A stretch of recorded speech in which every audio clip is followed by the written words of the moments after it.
All right. Good evening, good morning, good night, everyone. Hello, hello, hello. My name is Tyrone Brown Jr., and this is another episode of The Life Show. Wherever you are tuning in from, whether it be Instagram, whether it be Facebook, whether it be Twitter, also whether it be YouTube. Even guess what? You got the website. So guess what? We just want to welcome you. Also to everyone that is listening, whatever radio station that you are tuning in from, thank you so much for tuning in. I'm just excited to be with you today because I have my little brother, and you guys are going to be privy to this powerful interview today. And so I had to bring him in. Of course, it's pre-recorded, but still we getting it in. All right. So again, ladies and gentlemen, I want to welcome to the Live Show platform none other than my little brother, Corey Barrett. What's up, man? What's going on, brother Ty, You man? good, man? I'm blessed, man. Good, man. Good. Well, I'm very happy to have you here tonight. To this morning, whatever time zone we at. But we just want to, get this interview in to talk about your life, where it started, so that you can get your testimony out and then be able to display it to the world, where you come from, how you come from, and then where you are now. So we want to start at the nitty gritty. First off, where you come from, man? Where you born and raised at? Man, born and raised Chicago, South Side, 79th Street, 79th and Ashland, 80th Justine. Okay. All around there with my grandparents. Okay. Good, man. And then, how was you raised up? Were you raised in a really good home, a good environment? How did that go?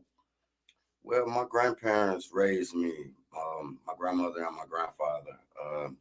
And I was in a fairly decent upbringing. My grandparents taught me at an early age about respect, morals.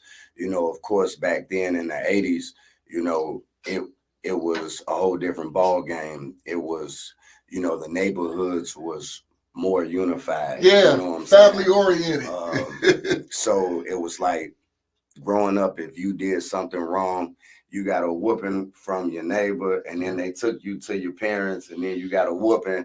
You know what I'm saying? So yeah, it was. You know what I'm saying? I grew up in that era. Good, man. So you got a lot of whoopings. No, I'm just messing with you. No, but and then I heard you say that you were raised by your grandparents. Is there a reason why you were raised by your grandparents? Yes. My mother, she was on drugs. Okay.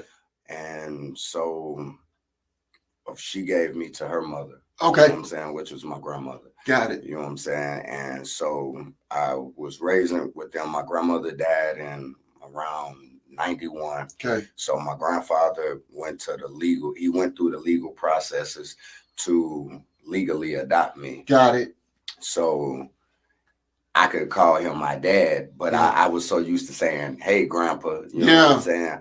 So then my grandfather had took me in, and so I was under his care for up until I would say I graduated. I went to Timothy Lutheran High School. Timothy Lutheran Grammar School. Okay. On 83rd and Paulina. I graduated from there. Got it. Had all A's and B's in grammar school. Okay. I had my little stints of trouble as far as my mouth, but who didn't? Right. You know what I'm saying? But then back then you had to take tests to get into certain high schools. Got it. So I went to Lindblom Technical High School, and you know what I'm saying, back then, that was like one of the top schools. Right. So I took my entrance exam. I passed it with flying colors. Okay. And I entered high school. Got it. And so You're living with your grandfather. Your grandmother is gone, and now you're in high school. How does that process go now that you're in high school and your grandmother is gone? Now you're living with your grandfather. How does that process go from that point of your life? Well, losing my grandmother, it was rough. It was hard. Mhm. My grandmother was more of the stern one. Got it. My grandfather, if you made him mad, he'd show it, but Yeah. he was pretty much laid back, cool. Yeah. Like he'll let me get away. Like so, and it was crazy because like growing up, my grandmother would always whoop me. Yeah. And I used to always run to my grandfather, like, because he had saved me, you know Right, what I'm right, saying? right. But so after I graduated 8th grade, I would say that's when the 360 in my life changed. Yeah. I I grew up in the church. Okay. At an early age, when I was like 4 or 5 years old, I had a spiritual encounter with the devil. Okay. And it was crazy because like when I was a kid and I used to like wake up in the middle of the night, and this might sound crazy to you, but this was all facts. Right. I used to see spirits, like, walking in my, what I'm saying, like walking, past in the, what I'm saying, in the kitchen. Yeah. And I used to be scared because I'm like, man, what is this? Yeah. Now, mind you, I wasn't one of these kids where I was taking all type of different medications and whatnot. So no, like, but this one particular time, my grandmother's kids had came over to the house. And so it was my mother and 3 of my uncles. Okay. I had an Uncle Rocky. He stayed in Washington, and my Uncle Mark and Uncle Ralph. Okay. So everybody came over to visit my grandmother and my grandfather and whatnot. So it's nighttime. I'm sleeping in my bed. So as I'm sleeping in my bed, I always laid on my stomach. Okay. So as I'm asleep, something grabbed my legs and said, "I got you." Wow. Pulled me down. Now this was just like how Paranormal Activity movie displays. Yeah. It was just like that. Wow. So pulled me down. So my head was like, I always slept on top of my pillow. Yeah. So when he pulled me down, woman said, "I got you." So now my head is no longer on the pillow. My legs is raised up in the air. Yeah. So I'm scared. I'm nervous. So I'm looking out the peripheral of my left eye, and I'm looking back like this. I'm thinking it's one of my uncles playing. Okay. So as I look back, I see my legs in the air. Nobody's behind me. Wow. So now, wait. Okay, hold on. I forgot a key part. Okay. My grandparents were sitting at the kitchen table, drinking coffee, reading the newspaper, Okay. talking about God. My big mouth, little shorty, "Grandma, ain't no such thing as God. Grandma, ain't no such thing as God." Wow. My grandmother checked me in the door. "Corey, I don't ever want to hear you say that again, or you're going to get your butt whooped." Yeah. Yes, there is a such thing as God. God is real. I walked away, smacking my lips like, Right. So then, you know what I'm saying, this incident happened at night. Yeah. So as my legs is in the air, I don't know what made me say this. I don't know where this came from. I just started saying, "Dear Lord, please help me," over and over. "Dear Lord, please help me. Dear Lord, please help me. Yeah. Dear Lord, please help Yeah. me." My legs slowly raised down on the bed, and I heard, you know how movies depict, you know what I'm saying, like the devil or like a demon's laughter. It was a real heavy, hard, loud laughter in the room. And it was, and then it started fading away. I didn't move. I laid in that bed and I finally went to sleep. When the first crack of sunlight came through my room window, I jumped up. My grandmother was coming out the bathroom and she was getting ready to come in to come and wake me up Okay. for school. I knocked my grandmother down because I was Wow. trying to run to, you know what I'm saying, their room, and I didn't see my grandmother. So I ran into her, knocked her down. My grandmother was like, "What's wrong? What's wrong?" I told my grandmother about what had happened the night before. My grandmother said, "You had a spiritual encounter with the devil." She said, "I bet you won't say there ain't no such thing as God no more." And the following Sunday, she took me to church and I got baptized. Wow. Wow. And so, even with that that encounter, did that change your outlook as far as what the world was? Yes, it brought realization on a spiritual level. Okay.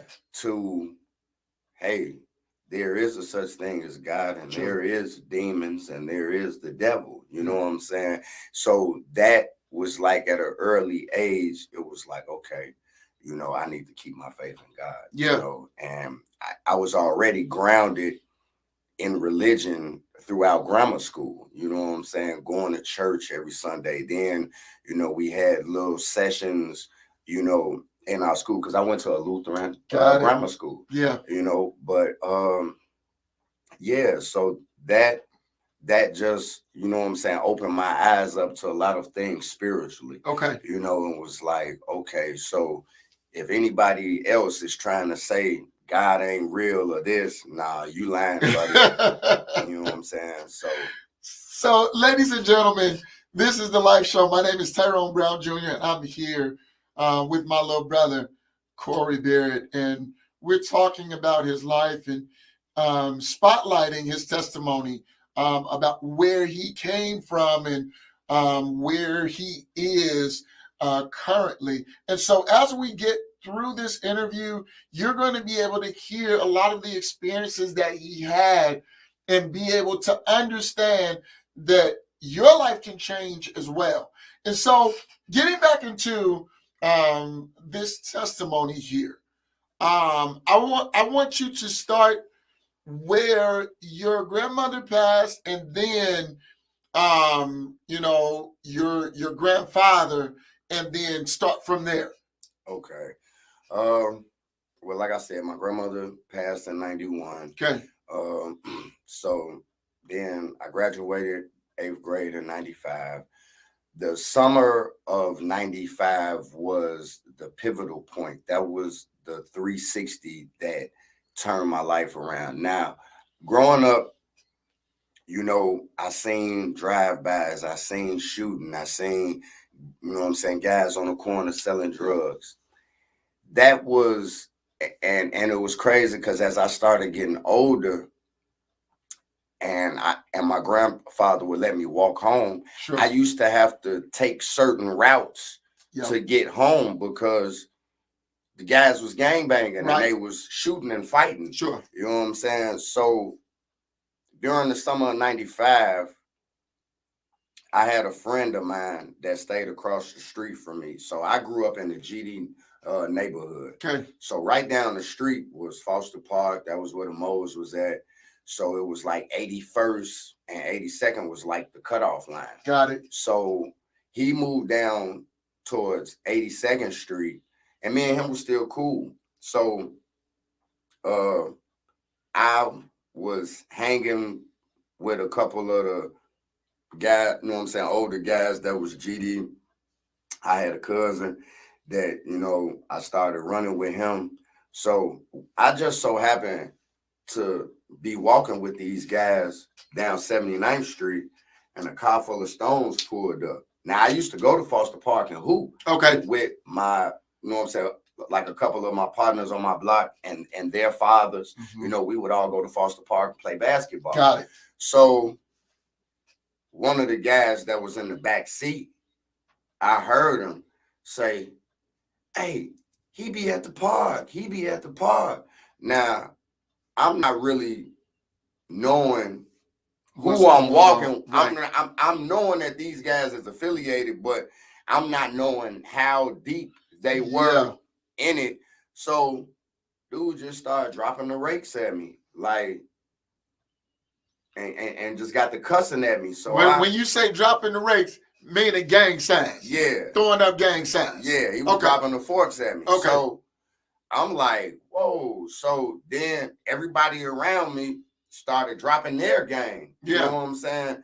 To him. So I'm sitting back like, I'm thinking real quick, dang, dude saw me. I can't go to the park no more. Right. It's over with. Yeah. So I just started gang banging right then and there. Oh, you know what I'm saying? And then from there, it was a wrap. Like, I got into the streets. I got to learn about the literature and, doing little stuff that I had to do, you know what I'm saying, to show my worth, and got to selling drugs. And so going into my freshman year of high school, it was, hey, I'm GD. Right. You know what I'm saying? So I went through that little stage. Yeah. Fighting, getting suspended. Yeah. You know what I'm saying?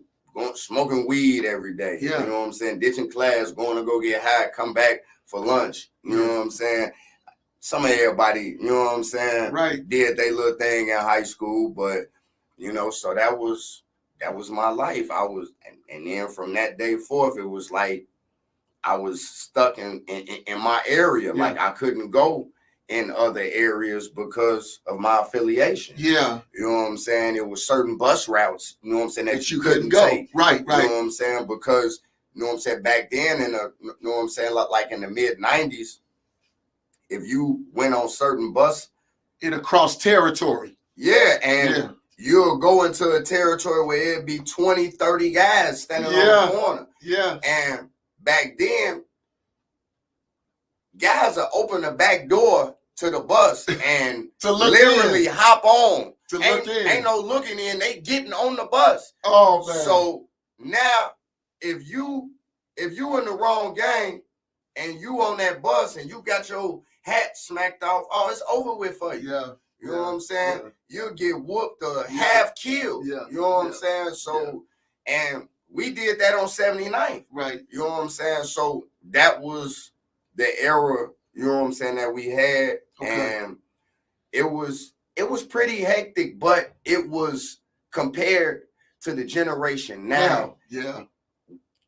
I don't care what gang you was in, it was more unity. The blocks, whatever gangs, it was more unified. It wasn't nobody. I mean, you had some innocent people getting shot here and there, but it wasn't babies getting killed. It wasn't renegades. It wasn't, you know what I'm saying, like older people getting hurt. Right. You know what I'm saying? Like, we protected women and kids. You know, if some guys rolled down the block and they saw you with your mother, your brother, or your little sister or whatever, they wouldn't get at you. Yeah. Because that was a code. Now he with his people. Now we gonna catch him later. Yeah. You know what I'm saying? Yeah.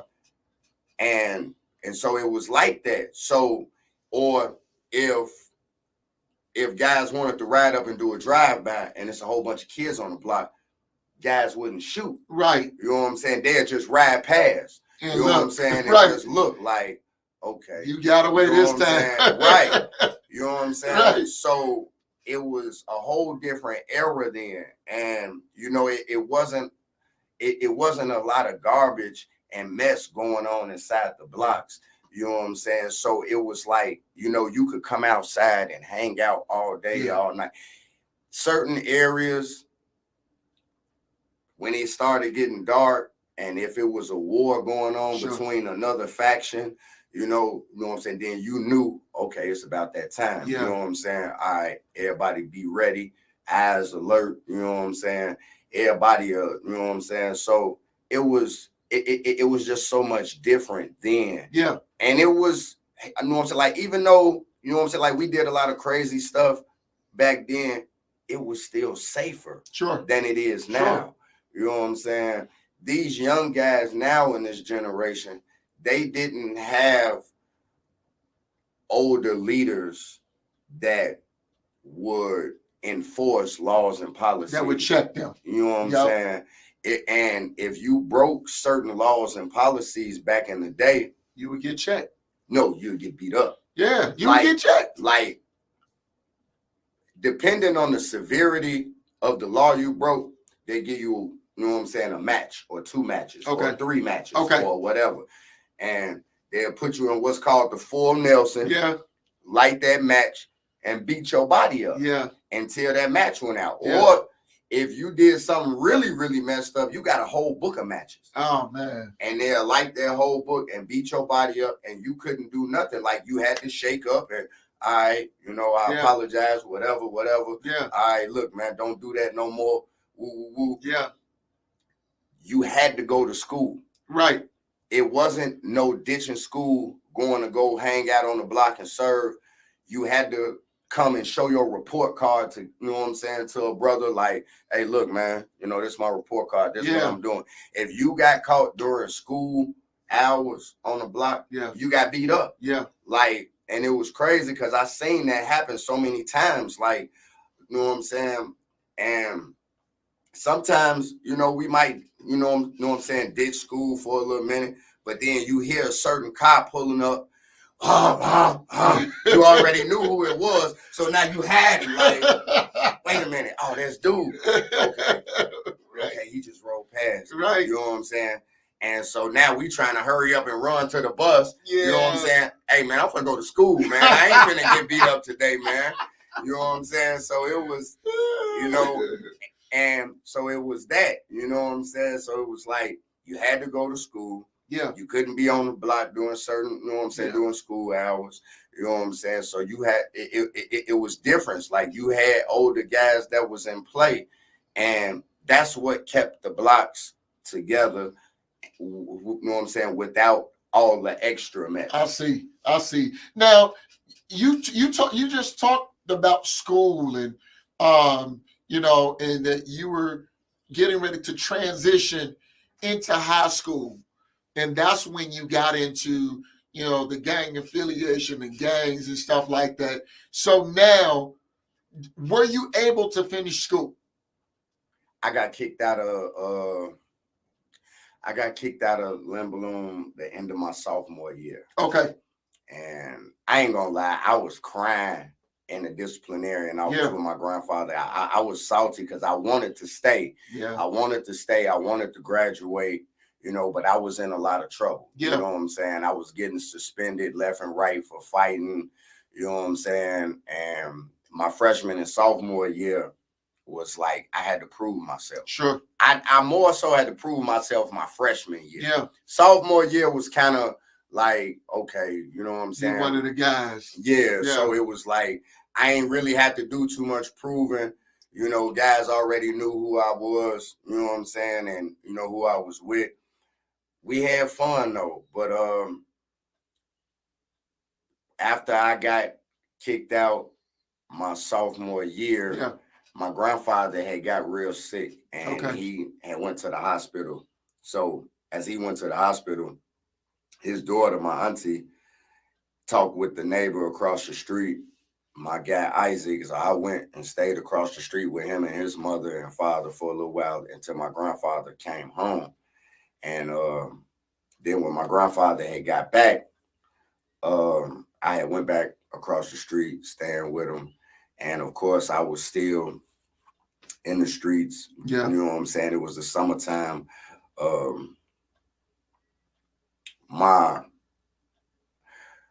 My grandfather's daughter's husband. Okay. Well, at the time, that was her fiance. Okay. He came over to stay and help, you know what I'm saying, look after my grandfather. Okay. And so then I ended up getting shot at nighttime or whatever. A guy yelled my name out, and I was on my porch. I actually thought it was somebody else, you know what I'm saying, because it was somebody else that had walked past my house that had the exact same clothes on as my guy. So when I go to my porch, I go outside and I tell him, because I had just heard gunshots. So I go outside and I tell him, like, hey, bro, man, Joe, they just got through shooting, Joe, go in the crib.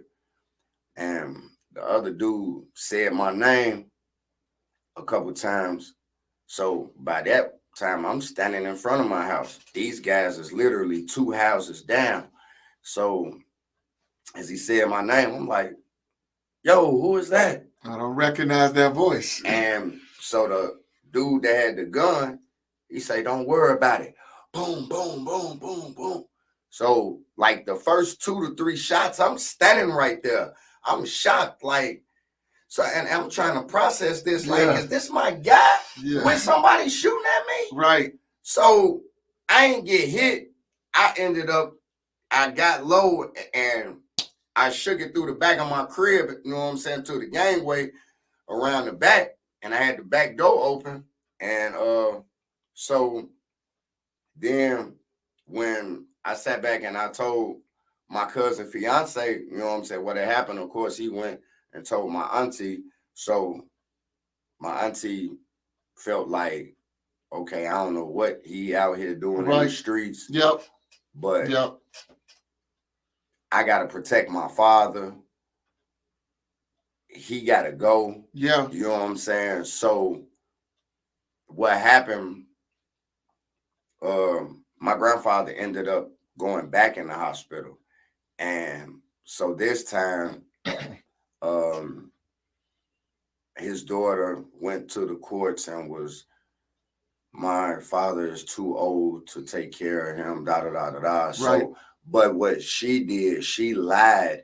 She went to my grandfather in the hospital and said, hey, Daddy, I just need your signature for these legal papers. She never told my grandfather what that it was for. Was papers to release guardianship of me. Got it. So she kept on pressing him about it. He got tired of hearing it. Right. So he just went and signed it. Yeah. So after he came to and he's back at home, I'm already in DCFS. You know what I'm saying? I'm in group homes now. Okay. You know what I'm saying? How old are you at this time? I was 97. I just turned 16. Got it. Okay. So I'm going through different group homes. I started off at the Maryville group home on 810 West Montrose. Okay. I went there for a little while. Then from there, they stuck me in a group home in the middle of Motown. Wow. So if anybody knows Chicago and anybody knows about Motown, that's one of the biggest stone sets. Right. So here it is. I'm 16 years old. I'm at Daniel J. Nellum on 51st and Laughlin. I'm like, man, y'all got me in the heart of Motown. Like, y'all crazy. So I'm in a group home. So, of course, it's a couple different, you know what I'm saying, people in there. You had some GDs, some BDs. You had some Stones up in there, whatever. So now I'm in a group home. So now the group home is taking us out on little outings here and there. Yeah. And whatnot. And so one of the craziest moments that I had at that group home, I would say it was a Sinbad concert at Washington Park. Okay. In the summer of '97. And the Ringling Brothers and Barnum and Bailey Circus had came there. So we go there. We go have our little fun. You know, I got my long hair, my braids, you know what I'm saying? So the group home had left me there. Oh, wow.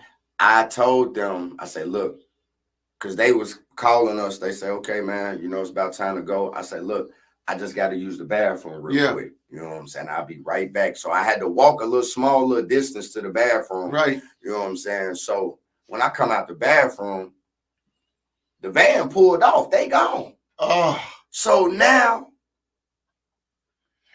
if anybody know about Washington Park back in the day, it was GDs around there. But then around nighttime is when you know, some of the moles would come up there and hang out. So I run into like 15, 20 moles. I got long braids. I got red and black beads. I can't tell these guys I ain't in no gang. I Right. can't lie and say I'm a neutron. They gonna Right. look like, you know what I'm saying? So I had to play it off like I was a stone. Right. Just so I could get out of there. Yeah. Yeah. And it was crazy because I ended up kicking it with these brothers for like an hour and a half. We drinking, smoking, and I had to play it off like I was a stone. Then they dropped me off on like 51st, a little, I say like 51st and Morgan. And so I'm walking down 51st. I get to 51st and Racine. It's like 20 more guys standing out here. Oh. I had to shake up with all these guys like I'm a stone just so I could get safe. And I get to the group home. Then I get to the group home, everything cool. So one day I get out of school and some of the brothers was at our window talking with somebody, and I guess dude was asking like, yeah, man, what is he? Yeah, what is he? So dude was like, oh, he GD. Hey, look, what? I thought he was one of the... Oh, man. These guys tried to break in the group home and get me. Oh. It was a staff member. I'd never forget. He was big and swole. He was a cool dude, but he used to be GD back in the day. Right. But, you know, so he told me, he said, man, these guys got to get through me if they plan on getting to you. Yeah. They already had broke the front, you know what I'm saying, like the front glass to the doors. Yeah. You know what I'm saying, trying to run in. And then they was around the back, you know what I'm saying, but you know what I'm saying, the back had these big thick chains on it, you know what I'm saying, with the padlock. You know, they was really trying to get in and get me. Yeah. I made a plan that night to run away. So I told the guys in the group home, I said, man, somebody had snitched on me and told these brothers I'm GD. I had to walk past these guys when the van left me at the park, and I had to walk past and play like I was a stone. So that's why these guys trying to get me. Yeah. I say, look, I'm finna pack my stuff up, bro. I say, I need y'all to create a small diversion, slam y'all doors, you know what I'm saying, make the staff come. I'm finna pack my stuff up in the morning. I'm gonna act like I'm going to school, bro. I'm gone. Yeah. You know what I'm saying? I can't stay here, bro. These guys gonna kill me. Yeah. Yeah. So I went on run. When I went on run, I got shot. So when I got shot, they took me to the hospital and they found out I was a ward of the state. So they called my case manager. So then my case manager, of course, my grandfather found out, and you know, everybody in my family had found out. So you know, they came to visit me, make sure I was okay, whatnot, and then they shipped me off to another group home. I went to Maryville Farm Campus. This was in a little town called Durant, Illinois. Okay. It was about 20 minutes outside of Rockford. Got it. So they brought me there. I didn't have no behavior problems, so they let me go to a real high school. Now they had a school, you know what I'm saying, that was on campus. Yep. But that was for the kids that couldn't act right. Yep. So since I played my part right in there, you know what I'm saying, and I was just chill, you know, they let me go to the actual high school. Yeah. You know what I'm saying? I see. So I went to Durant High School, and their school system and their credit system was way different than Chicago. I think out there, you got 8 credits a semester. Okay. You know what I'm saying? So that was a total of 32 credits a school year. Sure. You know what I'm saying? So I stayed there from 97 to, when did I come up out of, I wanted to be closer to Chicago. I didn't want to be that far. Okay. So I did everything correctly. I was going to therapy sessions, talking with my case managers there and the staff. And so they found another group home that was in Maywood. Got it. And closer to Chicago. Yeah. So, okay. So Maywood, that's west suburbs. Right. So that's like, you know, I ain't gonna say it's the west side, but it's west suburbs. So that was actually in Chicago. Yep. But so I was still maybe, well, driving, it don't take nothing but probably like 45 minutes from the Sure. south side to get out there. Sure. You know what I'm saying? Maybe an hour at the most. So they took me there to Maywood, and then I went to Proviso East High School. Okay.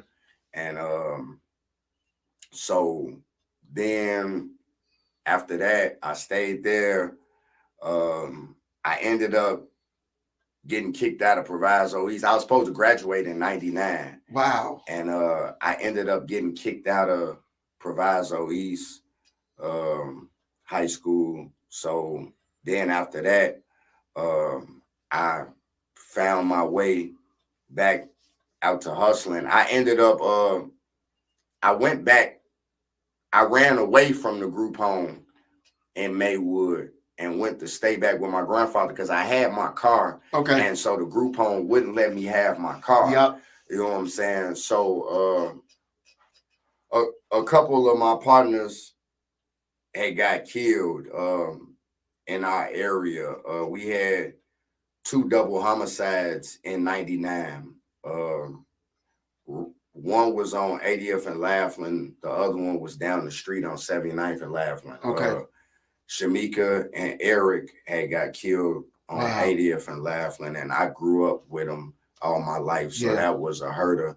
So I came and I went to the funeral and stuff. And then after that, in like June, the end of June, July, Mark and Dashawn had got killed on 79th and Laughlin. And so there was some more people that I grew up with. Yeah. You know what I'm saying? And so then I ended up running away from the group home, came back out south, staying with my grandfather. And then it was some things that had transpired to where my grandfather had gotten hurt, and it wasn't because of me. Right. You know what I'm saying? But because I refused to snitch and tell my auntie, you know what I'm saying, what was happened going on. You know what I'm saying? Because now, you know, true enough, this is my grandfather, but then again, here it is. I'm in the streets. Yep. So if I sit back and I snitch, then you're gonna get got. So I didn't say nothing. So as a result of that, when my grandfather had passed away, he left everything in the will. Right. For me, the house, money from his insurance, the cars. His daughter, my auntie, she took everything. Wow. So she lied and told me that my grandfather didn't leave me nothing. You know what I'm saying? And I'm looking at her, and I really wanted to cuss her out and say a whole lot. Right. But out of respect that this is my grandfather's daughter, I just, okay. You know what I'm saying? All right. I see how this going to play. Right. So now I'm back in the city, and so I'm basically homeless. I ain't got nowhere to go. You know what I'm saying? So what you said, now you homeless, okay? Now you homeless.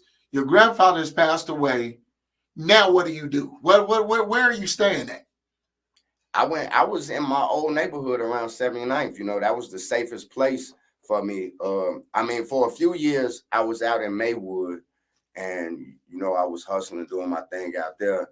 And then some situations had happened, and I just felt like, hey, you know, I need to go back out south. Right. You know what I'm saying? Like, you know what I'm saying? So then that's when I came back out south.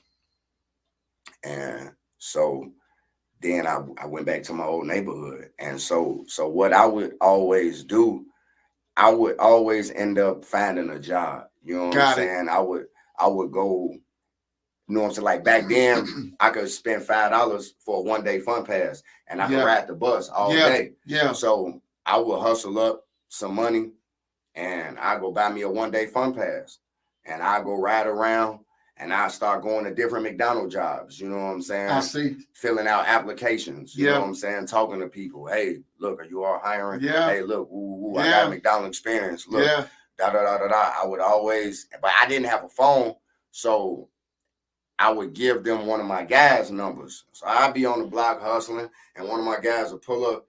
Hey, Joe, this McDonald's just called. Joe, they say you got an interview tomorrow.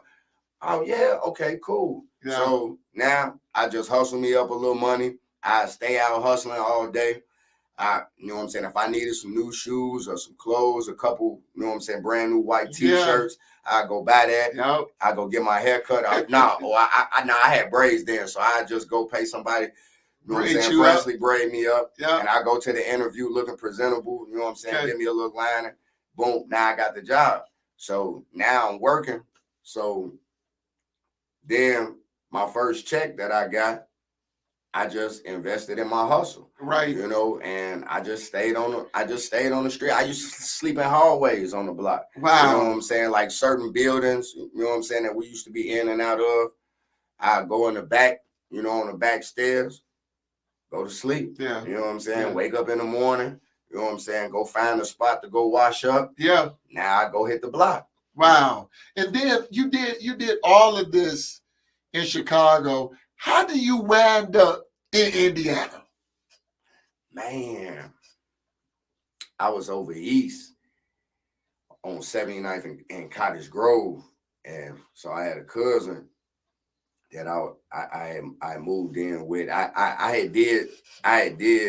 had caught a case for some drugs, and I was trying to get house arrest. So Okay. I went there on house arrest, and so then I'm over east, so now I'm getting familiar with the east side. I see. You know what I'm saying? So I was on 75th, so of course 79th right down the street. Mm-hmm. So I go back down to 79th. I knew a couple partners around there, a couple guys I was in and out the county with, you know what I'm saying, in the joint with, whatever I seen them.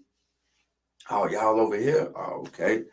Laid my lick down over there, got the hustling. Yeah. You know what I'm saying? So as I'm around there hustling, I was at the aid office on 80th and Cottage Grove, and then I was on the next block on Maryland.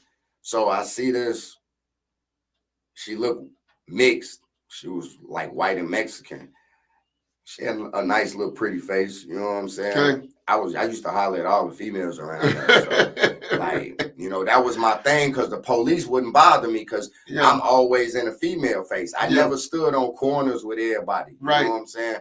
Or like if I seen you know what I'm saying, that the dicks was too hot and they always stopping on all these corners, I'm always in the female face. Right. And so that was the diversion. Yeah. Okay. So I'd be walking right past and I'd be like, yeah, so what's up?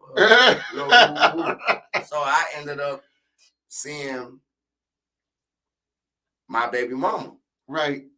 Well, she wasn't my baby mama then, but she became my baby mama. Okay. I seen her. So I get to rapping with her. So she was telling me her little situation. You know what I'm saying? So she like, yeah, I brought my baby daddy up here so he could fill out for food stamps, da-da-da-da-da. Now we ain't together. Yeah, I stay in Gary, Indiana. Oh, you in Gary? Yeah. Oh. So I was staying with a female at the time, but this female I was staying with, she used to do her.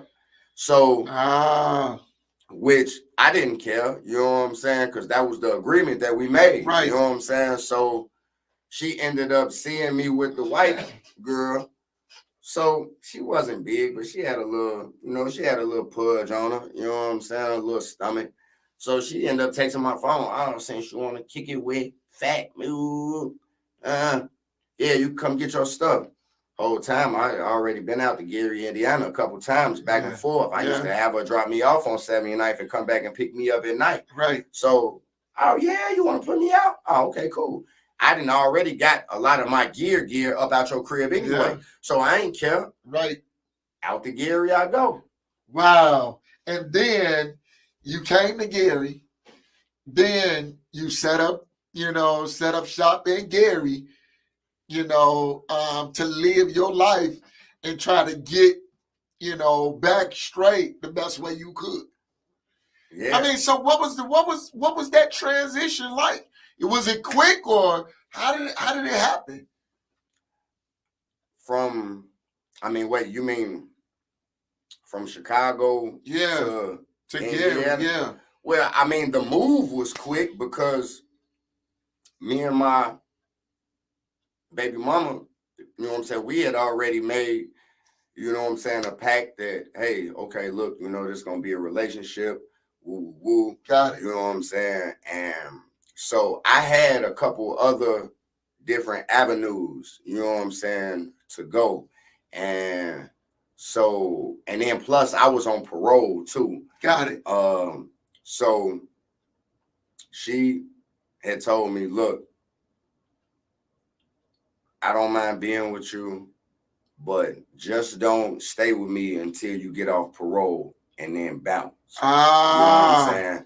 So I was supposed to go move to Iowa with another female, but she had already admitted that, you know, she had sex with another dude and this and that. So if me and you talking long distance, and she used to come from Iowa and come see me, you know what I'm saying? So if we had already made this thing where we talking long distance and you coming to visit me, now you expect me to come down here to Iowa and be miles and miles away where I ain't got no help, no family, no nothing, and you then already slept with somebody else. Right. So if I come down there to Iowa, what if dude ain't trying to let go? Yeah. Now me and dude get into it. Either I get hurt or he get hurt. Right. Now I'm in Iowa. Anything can happen. Sure. So I chose, I'm not going to take that route. I'm going to stay here. I'm going to stay here. Good. So I stayed in Gary, and me and her lasted for 5.5 years. Okay. She had my daughter. Me and her got together in 2007. She had my daughter in 2010. October 8th, 2010.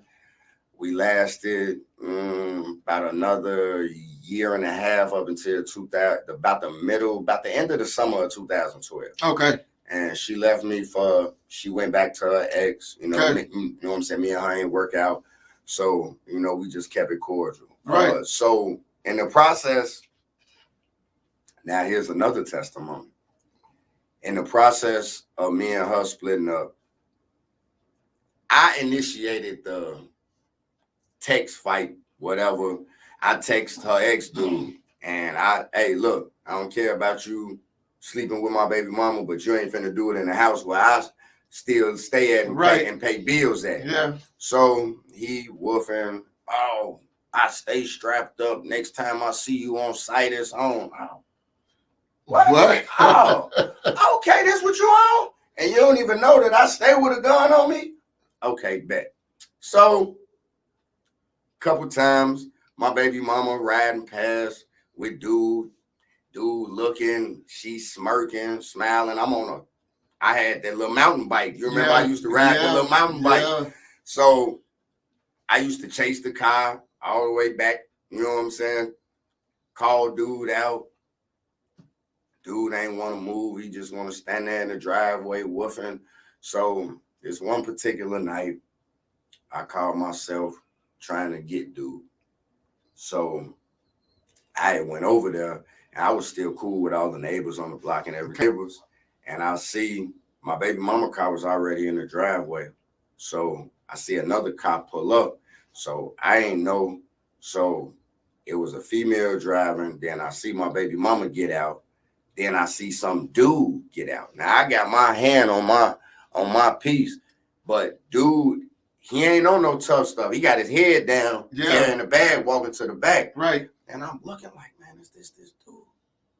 So I just paused, like, I just waited. Dude ain't looked my way, not one bit. He just went ahead and went on in the back of the crib. Then that's when it dawned on me. Oh, that's Buddy. So I'm like, I instantly get tell dude come outside now. Tell dude grab his gun. Come on, we gonna do this like the Wild Wild West. My baby mama standing at the back gate looking, shaking her head. So go ahead and go get dude. I know that's him. Man, I called his name. Hey, man, come on outside. So I get to banging on all the windows around the house. Come on, fam. Come out. Like, she ended up calling the police. I left. Boom. I had forgot my phone and my charger. I had it plugged up outside on the house, you know what I'm saying, to the neighbors next door. So I wait like 30, 40 minutes. I go back over there. They like, hey, man, the police just came over here searching heavy looking for you. Yeah. They like, boy, you better go. Yeah. So I grab my stuff and leave. So my daughter had to be about 1.5 years. She had another friend over there. And then her oldest daughter, you know what I'm saying, was in the house, and dude, and my baby mama. So her friend called my phone like, man, Corey, don't do nothing stupid. Man, you know your baby here. Ooh. I say, yeah, but dude want to sit up here and threaten my life and woof all this crazy talk. Come on, man, I don't take threats. So, you know, I'm like, all right. So I'm sitting. So I go back over there. Go back over there on the block, all black. So you just a hothead. Yeah, I was. Yeah. I go back over there, mask, gloves, gun. I'm in some tall bushes across the street from where we were staying at. And this is crazy. As I'm sitting in the bushes waiting, I ended up falling asleep in this tall grass. Wow. I had my bike in the back of the grass. So when I wake up, it had to be about 5:30 in the morning. So my first mind, like, Corey, man, just leave, man. Yeah. You know, go and put this up. So I was staying in an abandoned house at the time that was owned by somebody. Yeah. And so I go back over there. I tried to sleep, but I couldn't. So I get back up. It had to be about 6:30. Yep. So my first thought, I'm going to go mess this car up. I'm going to get dude outside. I'm going to blow his head off, and I'm going to leave. Yeah. That was my only train of thought. Right. As I ride down the block, I got my knife and my gun on me. I don't see the car. I see a couple Gary police cars riding down 49. So I'm sitting back. I want to go kick this door in. Right. Because I want to get to dude. Right. Because, like, you just threatened to kill me. But my baby mama here and both of her kids and somebody else. So I'm thinking, home invasion, kick door, breaking and entering. I'm thinking of all the charges. Yeah. And I'm like, and then if I kill dude, so I'm like, no, okay. So I leave. So at that point, that's when I called you. Yeah. And I told you what I was on the night before. Yeah. You're like, man, where you at? I'm like, man, I'm over here by Pittman Park. So you're like, man, stay right there. I'm finna come. So you came, and this wasn't nothing but an act of God, because you came and you immediately came to my rescue. You got to talking with me and rapping with me. And you was just trying to tell me how, you know, I need to let it go, how I need to, you know, get myself right with God, you know, and you said a whole lot. And you had this black suit on. You had the black shades. Like, I still to this day, you was looking like one of the brothers from Men in Black, Joe, and my mama. You all black, and you sitting up there talking to me. And you said, Corey, it's your time. Either you going to choose life or you going to choose death. Wow. And I remember I broke down in tears. And I was so hurt because part of me still wanted to go over here and prove a point and kill this dude. Yeah. And the other part was like, no, Corey, go with him to church. Let this go. And I came with you to church. That was when we was at Faith Temple of Christ. Yeah. I became a member. I got baptized that same day. Yeah. Yeah. After church, you dropped me off back to my little abandoned house I was staying at. And you just told me, like, Corey, it's going to be okay, man. Just hold, you know what I'm saying? Hang in there, man. Just, you know what I'm saying? Just keep pressing forward, you know, you know what I'm saying? Come and keep getting God's word, you know what I'm saying? And so the very next day after my baptism, I'm at the gas station on Georgia, and I'm coming out the gas station. I got my cup of coffee, pack of squares. I got my blunts. I got my little jab of weed. I'm finna go get my day started. I'm finna go on the block, roll up, and I'm finna wait for my phone to ring. Right. This van pulled up. So older guy hop out. He got paint on his clothes. I'm sitting back like, oh, I don't know. I guess, buddy fixed on crib. Right. I'm getting ready to leave and get on my bike. The man walk up to me and touch my shoulders and say, young man, the devil is trying to take you out by any means necessary.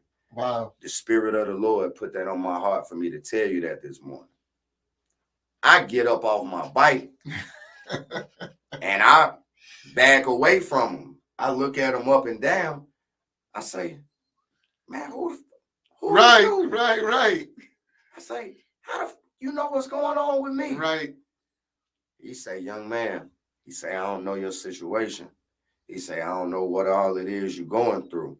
But whatever it is you thinking about doing or whatever it is you getting ready to do, it ain't a good look for you. And the Lord's something here to talk to you. Wow. I broke down in tears and I was just like, wow, like just 2 nights ago, I was trying to commit a crime. I go to church, get baptized yesterday. The day after my baptism, this guy come who I don't even know, never seen him a day in my life in this neighborhood, come to tell me that the devil trying to take me out by any means necessary. Right.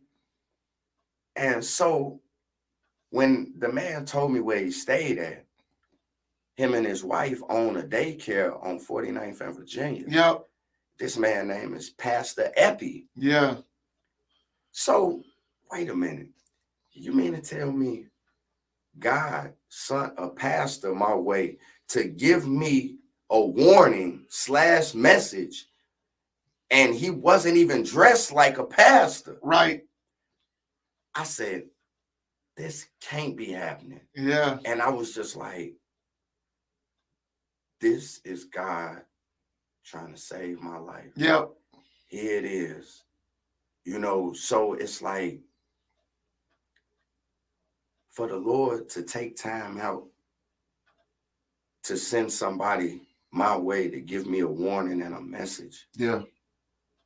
This ain't no coincidence. No. This ain't no luck. No. Like, how can people in their right mind sit up and say, God is not real or the Lord is not real? This is actual proof. Yeah. Like, here it is. I wasn't high. I wasn't off all type of pills and drugs. I wasn't somewhere where I just imagined all of this. Right. Like, God really got something for me. Yeah. And he reached out. Yeah. So I said, you know what? Let me fall back off of this. Right. I'd rather be alive and free than sitting up here in somebody's penitentiary wasting the rest of my life for trying to be tough and prove a point. Wow. Man, see, this is, as you was explaining your entire testimony, man, it becomes more and more real the more times I hear it. And I know your life story. We've talked on so many occasions and different things, but I tell you, man, you've come a long way. You come a long way. But you know that I've come a long way as well. You remember when, and you can tell, where I was in my life at the time we met. You knew. And so there is a change. There's a difference that happened in my life. I'm not perfect by any stretch, but where I am now versus back then, I'm definitely not back then where I am now. And so, again, ladies and gentlemen, this is the Life Show.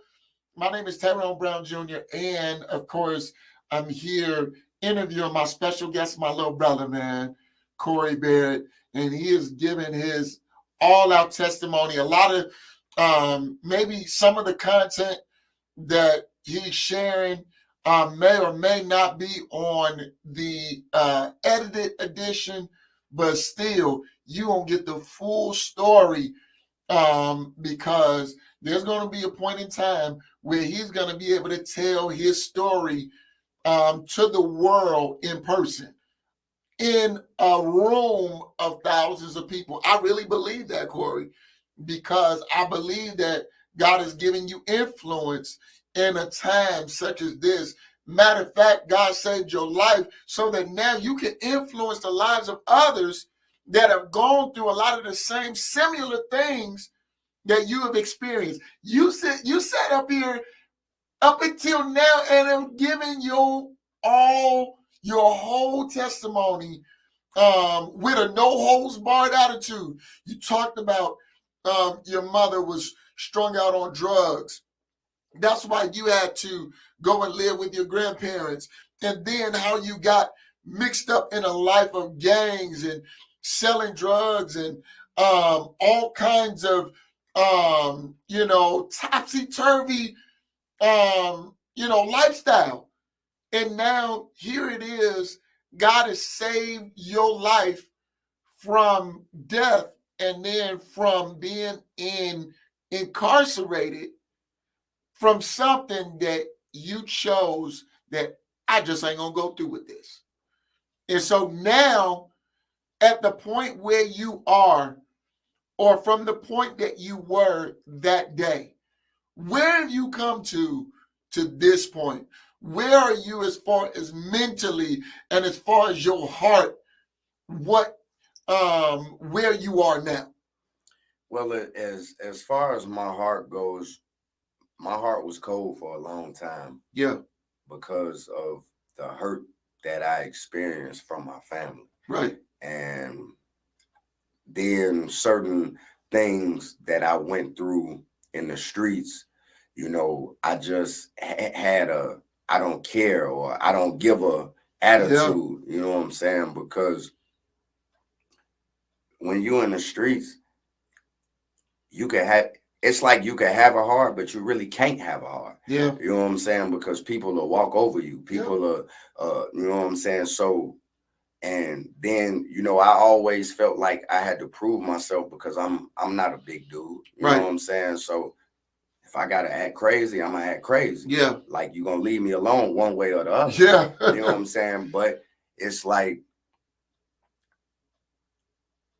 I also know that for every action, there's a reaction. Yeah. So you have to be mindful of that if you want to live and live right. Yeah. It's too many brothers out here dying. Over there off 79th, man, I say my area has lost a good 25 to 30 some guys, and the majority of them all got killed. Wow. So to witness death at an early age and see people in caskets that just ain't coming back, and these is people that you used to look up to, or you used to sit back and be like, man, I want to be like him, or man, I want to do what he do, or I want to hang out with him. To see so many brothers in stretched caskets, out, it really did something to me. Yeah. And it's like, all I can say is I kept my faith in God no matter what. Yeah. I stayed in prayer, and God has watched over me. God has protected me. Yeah. And so now my mental state, I can't think how I thought back then. Mm-hmm. You know what I'm saying? I have to mature. Yeah. I have to mature the right way because I have kids. I have a son. I have a daughter. Mm-hmm. So I can't think like how I used to think when I was in my 20s, even though sometimes I want to go back that route. Yeah. But it's like, what position, if I make the wrong move or the wrong step now, how is that going to affect my son and my daughter? I agree.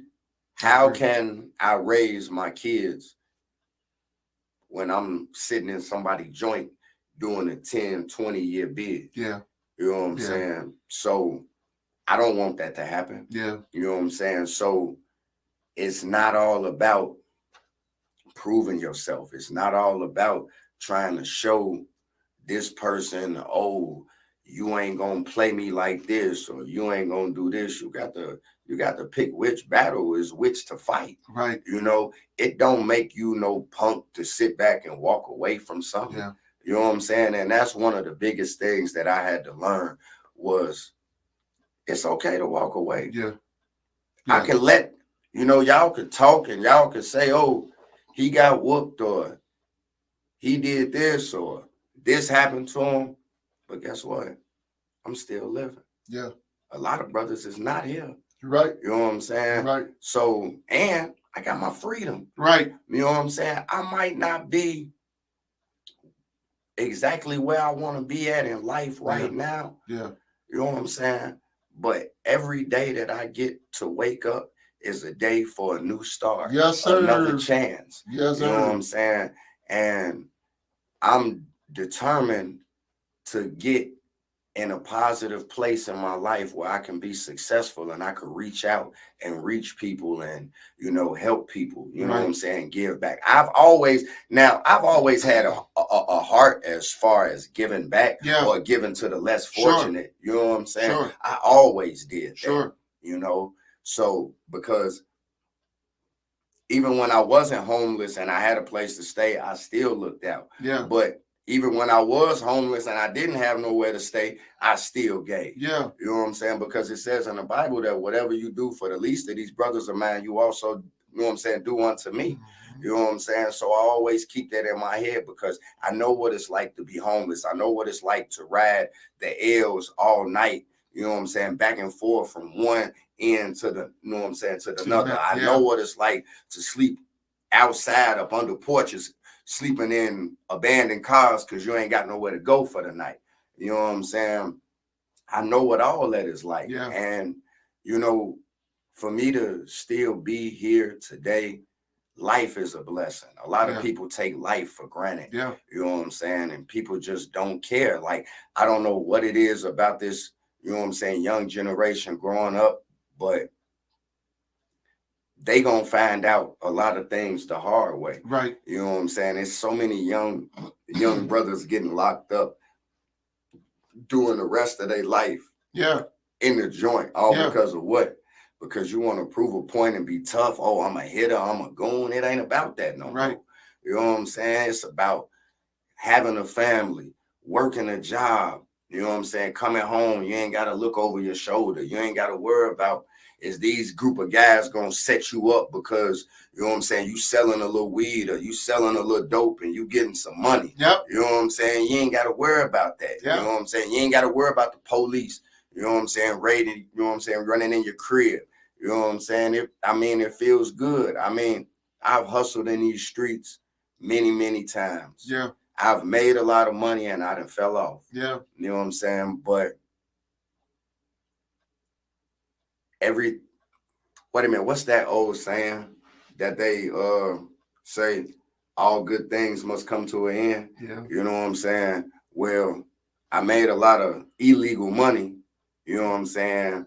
Went to jail, but I had some times where I made a lot of illegal money and I didn't go to jail. Right. But that wasn't God's plan for me. Yeah. God I wanted it so bad, God was like, okay, I'm gonna go ahead and let you dibble and dabble over here. Right. You'll be back to me. Right. You know what I'm saying? So, I just thank God that, I played my part in the streets. I did what I had to do. I took some L's here and there. So what? Yeah. You know what I'm saying? I'm still a man at the end of the day, and I'm still living. Definitely. I'm not going to let nobody's opinions dictate my life or dictate my moves and my steps and what I should do. No, you know what I'm saying? This is my life now, and I'm going to take control of my life to the fullest and do it the right way this time. Absolutely. I fully agree. Ladies and gentlemen, we're sitting here. We're having a full, all-out interview with my good brother, my young brother, Corey Barrett. And I hope that you guys are tuned into this interview. I hope that you're watching. I hope that you're listening. I hope that you're sharing it with someone else so that someone else can hear this testimony wherever they are today. And it's not just going to be seen, but it is also going to be heard. That's why we're doing an edited edition. But at the same time, Corey, I want you to be able to talk to the youth that are out there. I want you to be able to give them um, some wisdom from where you came from, and give them some direction as far as where you've come from and where you are now. Can you please speak to the youth out here and anybody that may have some unbelief in their heart? Man, I would just say, for one, don't believe everything you hear. You know, a lot of people out here saying God ain't real. If you've been listening, or if you tuned in to my testimony, God is very much real. The Lord is real. Yeah. You know what I'm saying? And find God for yourself. Don't listen to what somebody else tells you, trying to control your mind and, have you doing, what they want you to do. Yeah. Find out for yourself. Yeah. You know what I'm saying? And do your own research and your own learning. You know what I'm saying? And enjoy life, live. The streets is watered down. You know what I'm saying? Snitching is cool. You know what I'm saying? Everybody want to run around here shooting. Ain't nobody shooting the fair ones no more, having fist fights. I remember back in the 90s where we used to fight, and it 5 on 10 or 10 on 20, and everybody fighting. Yeah, we had sticks, might have had some poles, a couple bats, whatever, but it wasn't no guns like that, Right. unless it was really serious. Right. You know what I'm saying? But man, the streets ain't what it is, guys. I mean, your own homies are backdoor you now. You know what I'm saying? For a little bit of change. Right. You know what I'm saying? Or they'll be working with your ops and get you killed. Yeah. Like guys you done grew up with. That's crazy. So why even have, to live that life? If you young and you ain't got no felonies, keep it that way. Secure you a legal bag out here. Yeah. You know what I'm saying? Where you could sit back and make 50 to 75,000 a year. Yeah. While you in your early 20s, stack your bread up, get your own crib, get you a business, or you know what I'm saying? You got to put your plan in motion. Yeah. But most importantly, keep God first. Yeah. You keep God first in your life, and God gonna start opening doors for you. You know what I'm saying? And you're gonna look up like, wow, man, I remember I prayed for this. Yeah. And now look at this. Yeah. You know what I'm saying? Being manifested and coming true. You know what I'm saying? Coming into fruition. You know what I'm saying? Have you a family, man. You know, if you got you a solid woman, y'all go ahead and y'all stack y'all some bread up. Start taking trips. Life is more than Chicago and Indiana. Yeah. You know what I'm saying? Go see the world. Start a family. Get married. Do things God's way. Yeah. You know what I'm saying? I keep stressing doing things God's way because I didn't do things God's way. I did things my own way. But at the same time, I faced a lot of karma. Yeah. But my karma didn't come in the form of death or life in jail. Yeah. I almost went to jail for a long time. Yeah. If I would have tried to prove a point to kill somebody. Yeah. And here's the most ironic thing out of all of this. The guy that my baby mama left me for, her ex, the one that I was finna kill, this dude left my baby mama for a whole nother woman. Yeah. And they're not even together now. Right. So, and me and him have had several spats after that last situation. You know what I'm saying? So here it is.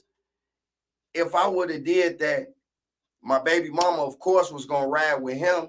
and she would have snitched on me. So now I would have been in somebody's penitentiary doing 30, 40, 50 years right now.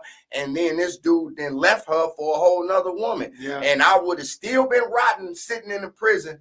Like, wow. And can't see none of your babies. And can't see the kids or nothing. Yep. You know, then, you know, I eventually probably would have found out, and then it would have been like, wow.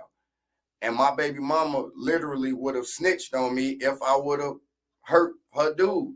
So, like, it's just crazy how when you fall back off of situations and let the situations play out on its own, you know, you start to see more. Yeah. You start to see things, and you know what I'm saying? So it's just, you know, I thank God for Pastor Epi, you know what I'm saying, that, you know what I'm saying, that one morning when he came, you know, and gave me that message. Yeah. And that really, and when and to find out that he was a pastor, and he got an add-on in the back of his house where he holds Sunday services that's still to this day. Yeah. And I had to come and give my testimony there at his church. Yeah. You know, like, I thank you. I thank the Lord for you. Yeah. You know, definitely. But, you know, even if you young and you got felonies, it's not over with for you. No. You know what I'm saying? Keep it pushing. I got a lot of felonies. Yeah. And I might not be able to get a government job right now, but I can work. Yeah. And that's all that it's about.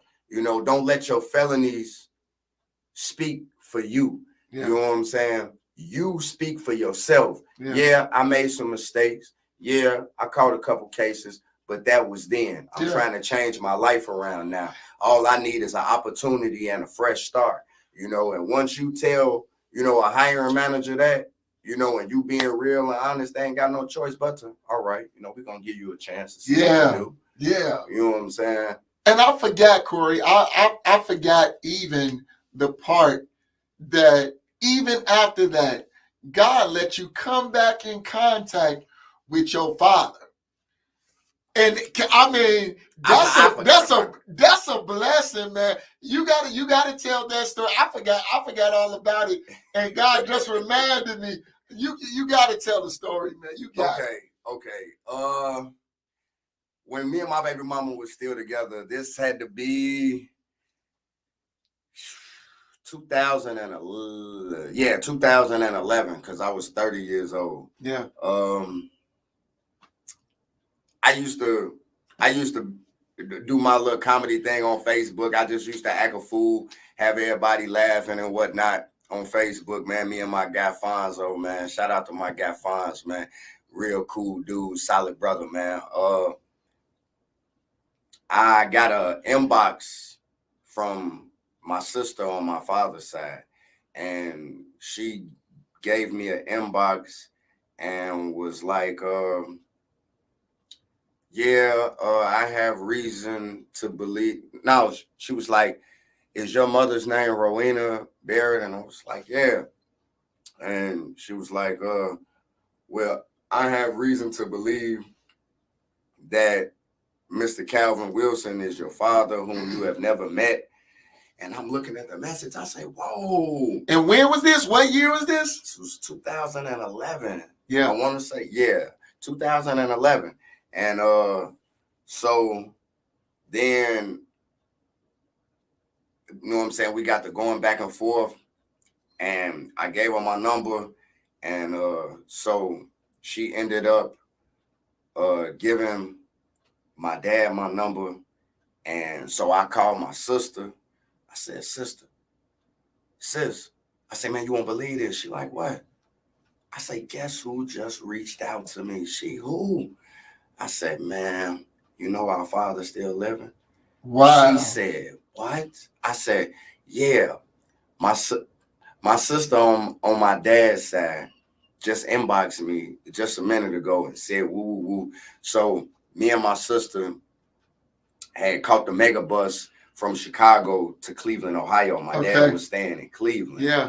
And I was nervous a little bit. All these years growing up, I hated my father. Yeah. And I used to talk down on him. Like, man, if I ever see my dad, I'd spit in his face, I'd slap him, I'd do this, I'd do that, because I was hurt. Yeah. You know what I'm saying? But as I was on that bus ride and I was thinking, I said, man, you gotta let this go. Yeah. Man, what's done is done. You or your father can't nobody go back in the past and change nothing. Right. So for your father to reach back out to you, take it. Yeah. You know what I'm saying? Accept it. You know, forgive that man. You know, and which that's in the Bible. Yeah. It says, if you don't forgive others for their trespasses, neither will I forgive you in front of my Father, which is in heaven. Yeah. You know what I'm saying? So you always got to forgive. Yeah. You know, even though it hurts certain things that people do to us, you still got to forgive, because if you don't, you're going to hell. And that's not someplace I want to go. I don't know how it's like. I read that book by Mary Kay Baxter, A Divine Revelation of Hell, and I tell you, the vividness in that book, oh no, hell is not a place I even want to know. Well, you know, I don't think you're going to hell, but I think you suffer from that unforgiveness. You suffer physically, you suffer mentally from unforgiveness. Unforgiveness, it kills you. It's not so much that God does not forgive you, it's just that you can't forgive yourself. And so you begin to have a tax on your body. But I get what you're saying, you know, and then here it is after you went to Cleveland and seen your dad. What was the relationship like? Oh man, we was cool in the fan. Like I hugged my dad as soon as I met him. Yeah. And I sat back and I said, Dad, I love you. Wow. You know what I'm saying? And me, my sister, and I got I have 5 sisters on my dad's side, but only 2 of them were semi-receptive, like me and my sister. So yeah, I think it was me, Crystal, Davina, and who else? And there was another one, because when my father had passed away, he only left 4 of us money from his insurance. Okay. You know what I'm saying? From his will. And all 4 of us took a portion of that to bury him. Yep. You know what I'm saying? To bury him. And then we kept the rest. Now, what year did your dad pass away? He passed away in October 2013. So you were able to meet him, to get or establish a relationship with him for about 2 years. And we talked, like, if not every day, every other day. Like, we talked a lot on the regular. And my dad, by him having all girls, I was his only boy. Yeah. So he was real geeked. Yeah. And every time he would talk to my sister, he would bring me up. Yeah. And he made my sister feel some type of way. So, and my sister told me, she said, you know, I talked to him, and you know, all he want to talk about is you. He don't ask me how I'm doing, how my kids doing. All he say, hey, you talk to Corey? You talk to your brother? Hey. So I had to tell him, I said, Dad, and my dad's stubborn, so I see where I get my stubbornness from. Yeah. But I said, Dad, he's like, what? He's like, what's up, son? I said, hey, man, you know you got a daughter who you have never met either, right? Right.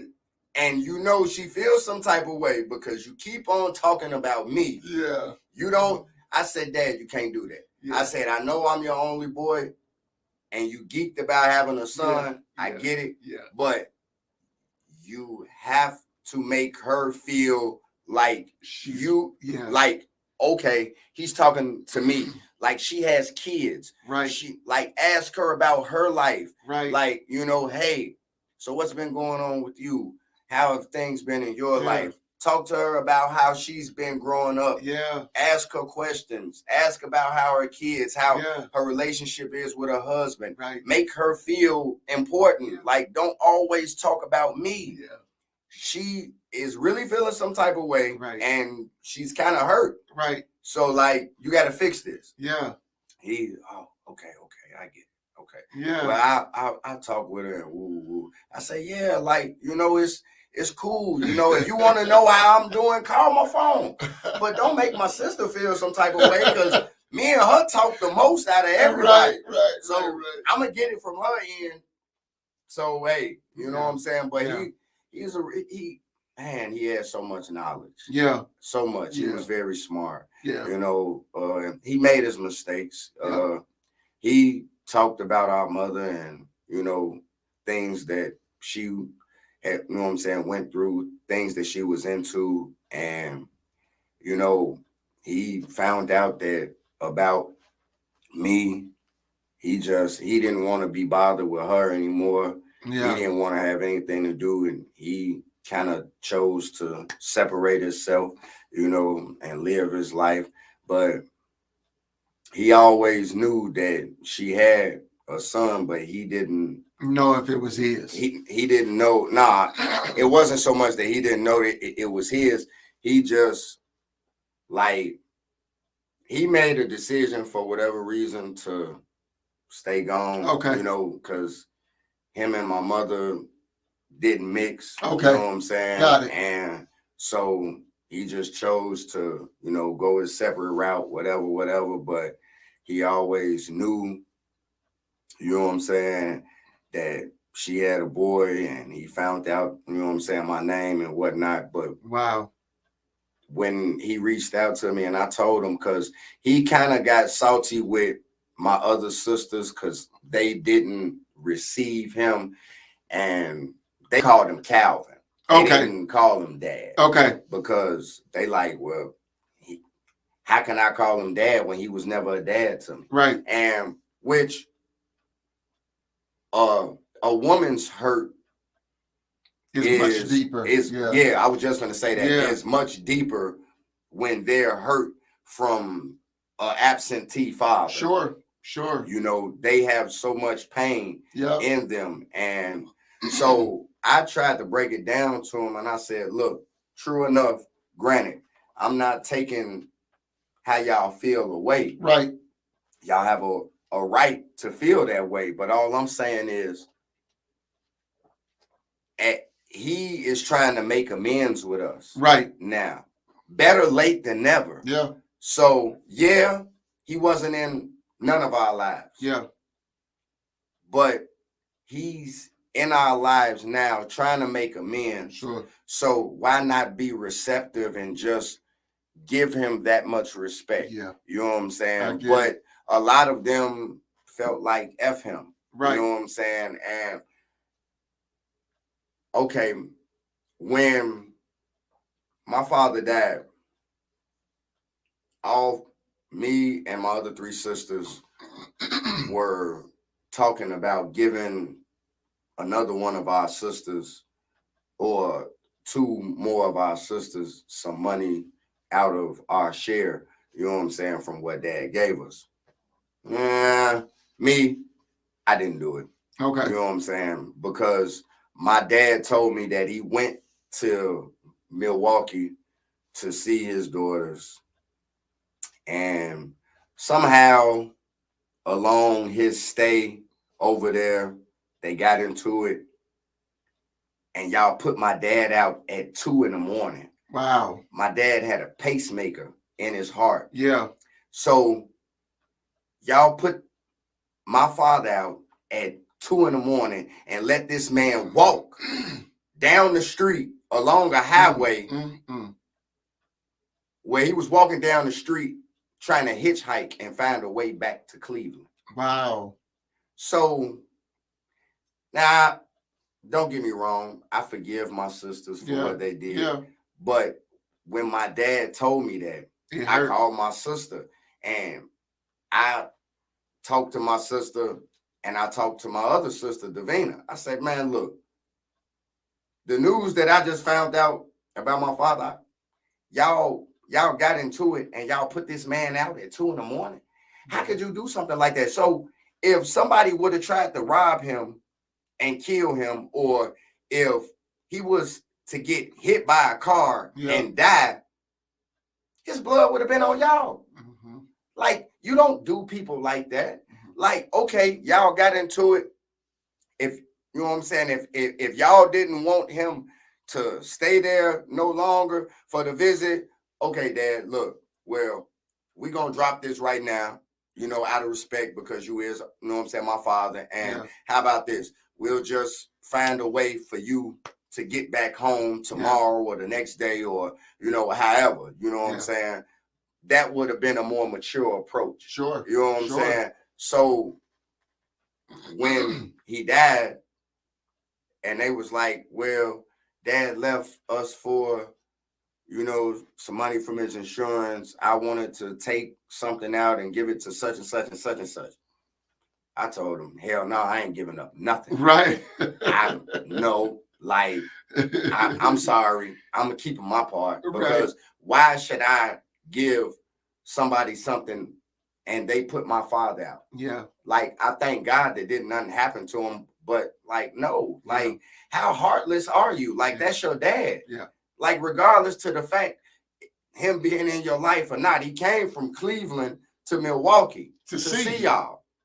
So whatever transpired, whatever argument transpired between y'all, you should have just been respectful enough to put it to the side and say, look, you know what? We're going to continue this, a later day, or we just going to drop this, and we'll help you get home, or you got to go, whatever.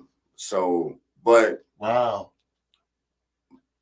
it was a blessing. And I thank God that I was just able to have him in my life for those 2 years. Yeah.